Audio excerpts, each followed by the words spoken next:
Twitter और मोदी सरकार के तल्खी बढ़ने के बाद देश में इन दिनों एक स्वदेशी मैसेजिंग ऐप कू की चर्चा जोरों पर है। लोग इसे ट्विटर का देसी विकल्प मान रहे हैं। केंद्र सरकार के कई मंत्री भी ट्विटर को छोड़ इस पर शिफ्ट होने लगे हैं और इसकी जानकारी शेयर करने लगे हैं। कू ऐप को 2020 में शुरू किया गया था। इस ऐप को बॉम्बीनेट टेक्नोलॉजीज प्राइवेट लिमिटेड द्वारा डेवलप किया गया है। हालांकि इसका रजिस्ट्रेशन 2 दिसंबर 2015 को ही हो गया था, लेकिन इसकी शुरुआत 2020 में हुई। ट्विटर के देसी विकल्प कू ऐप को बेंगलुरु के एंटरप्रेन्योर अप्रियम राधाकृष्णन और मयंक विदावतका ने बनाया है। वैसे तो इस ऐप की शुरुआत 2020 में हो गई थी, लेकिन यह चर्चा में तब आई जब इसने आत्मनिर्भर ऐप इनोवेशन चैलेंज को जीता और प्रधानमंत्री मोदी ने अपने रेडियो शो मन की बात में कू ऐप को लेकर चर्चा की।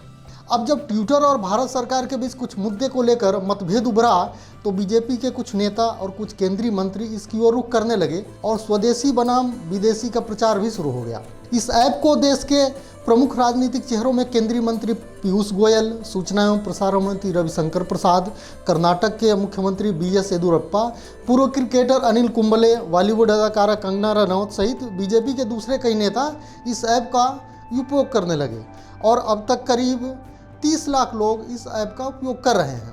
इस ऐप की खास बात यह है कि ट्विटर में जहां ट्वीट करने के लिए 180 शब्दों की सीमा होती है, वहीं इसमें 400 शब्दों में अपनी बात कह सकते हैं। अब बताते हैं कि कू ऐप पर आप कैसे एक्टिव हो सकते हैं। कू ऐप बिल्कुल मुफ्त है। इसे आप गूगल प्ले स्टोर या एप्पल स्टोर से डाउनलोड कर सकते हैं। इसे डाउनलोड करने के लिए आपको कू ऐप सर्च करना होगा, जिसके बाद Koo connect with Indians in Indian language दिखेगा।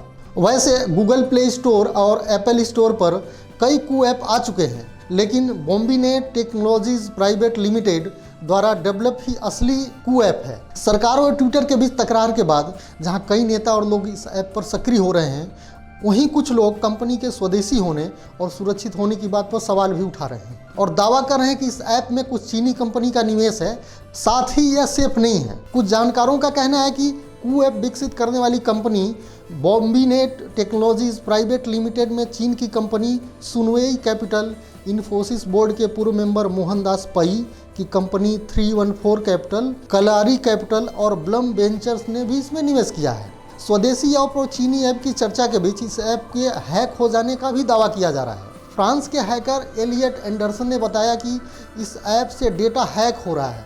एंडरसन ने आगे कहा कि इस ऐप पर मैंने 30 मिनट बिताया। ऐप अपने यूजर्स के व्यक्तिगत डेटा जैसे नाम, डेट ऑफ बर्थ, वैवाहिक स्थिति, जेंडर इंफॉर्मेशन के साथ साथ ईमेल तक हैक हो जा रहा है। बहरहाल ट्विटर सही है या कू या कुछ और, लेकिन एक बात ज़रूर है कि आपकी निजता और बोलने की आज़ादी पर सिर्फ आपका ही हक है।